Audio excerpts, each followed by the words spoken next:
fourth graders. Today we're going to be reading another story that shows a group of people working together to solve a problem. Now, do you or members of your family use plastic bags? What do you do with the bags after you use them? In a small village in Africa, people just dropped their used plastic bags on the ground. The plastic bags began piling up along the roads. The book I'm going to read is a true story about women who lived in that village and came up with a creative way to recycle those bags.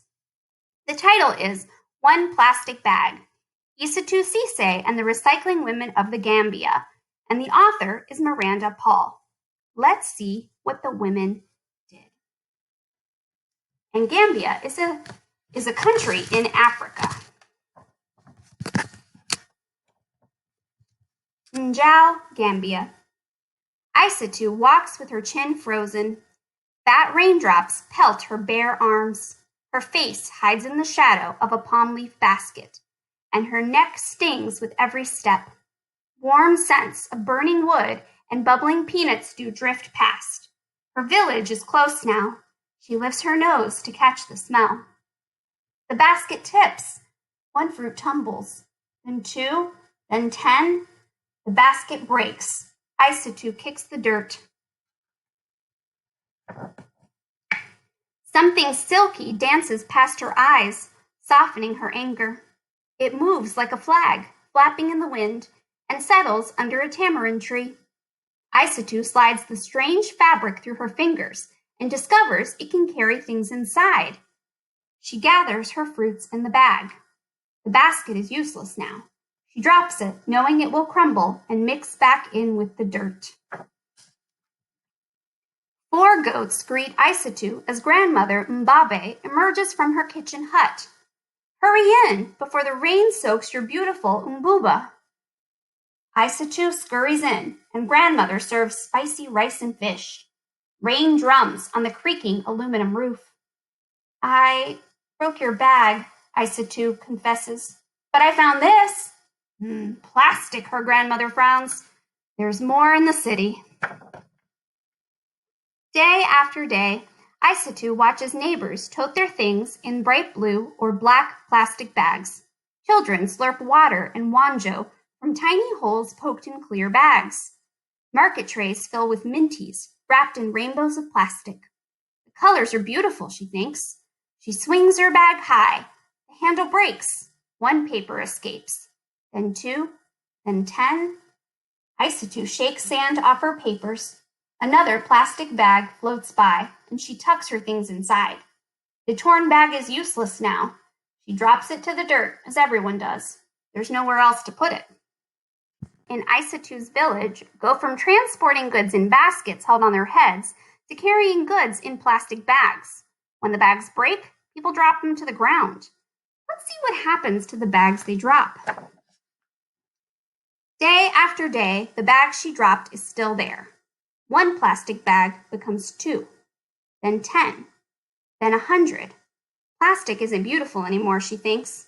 Her feet step down a cleaner path, and the thought floats away. Years pass, and Isatou grows into a woman. She barely notices the ugliness growing around her, until the ugliness finds its way to her. Isatou hears a goat crying and hurries towards grandmother's house. Why is it tied up?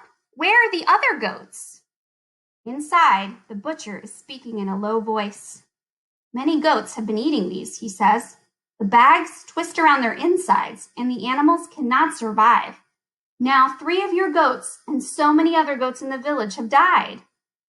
Grandmother Mbabe's powerful shoulders sag. Isatou must be strong and do something. But what? Isatou's feet lead her to the old, ugly road.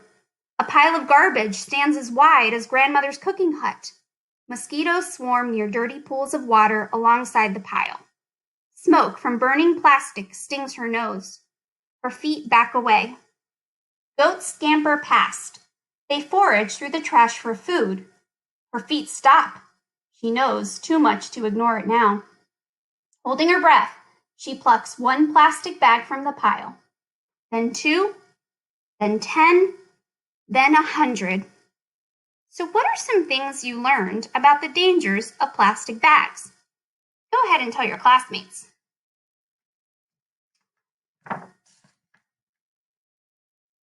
What can we do? Isatu asked her friends. Let's wash them, says Fatim, pulling out Omo soap. Maram grabs a bucket, and Insha fetches water from the well. Peggy finds clothespins, and they clip the washed bags on the line. As the bags dry, Isatu watches her sister crochet. Can you teach me? Wow, yes. Her sister shows Isatu the stitches, then hands her a metal tool. Isatu's fingers busy themselves. In, out, around. Jeff, thank you. So crochet is a kind of weaving that's done with a hooked needle. I wonder why Isatu wants to learn to crochet. Isatu finds a broomstick and carves her own tool from its wood. What's that for? Fatim asks. Isatu pauses. She and Peggy have an idea, but will her friends think it's crazy? Will the idea even work? Nervously, she explains the plan. One friend agrees to help, then 2, then 5. The women cut bags into strips and roll them into spools of plastic thread. Before long, they teach themselves how to crochet with this thread. So the women are turning the plastic into thread that they can use with a crochet needle. What do you think they plan to make? Go ahead and share your predictions now.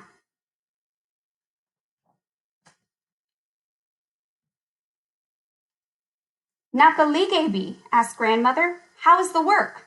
Ndanka, answers Isatu, slow. Some people in the village laugh at us. Others call us dirty. But I believe what we are doing is good. The women crochet by candlelight, away from those who mock them. So the women continue to work even though people make fun of them. What do you think about that? Go ahead and share your thoughts now. Until a morning comes when they will no longer work in secret. Fingers sore and blistered, Isatu hauls the recycled purses to the city. One person laughs at her, then 2, then 10, then... One woman lays Dalasi coins on the table. She chooses a purse and shows it to one friend, then 2, then 10. Soon everyone wants one. Isatu fills her own purse with Dalasi.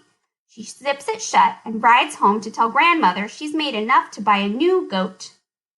When she passes by the pile of rubbish, she smiles because it is smaller now. She tells herself one day it will be gone and my home will be beautiful. And one day, it was. So how do you think Isatu feels at the end of the story? Why do you think that? So here's some things I want you guys to discuss. Let's talk about Isatu's solution to her village's plastic bag problem. What do you think about her solution? In Njau, used plastic bags were thrown on the ground because there was nowhere else to put them. What resources do we have to recycle or collect plastic bags in our community? What do you guys think are the benefits of recycling plastic bags? I also want you to think about the author's messages about the environment and about people working together. What do you think the author wants us to know? And the last thing I want you to think about and discuss is that one plastic bag is organized in time order sequence from when Isatu was a young girl until she's a grown woman. Why do you think the author decided to write the book this way? I hope you guys enjoyed the story. See you next time.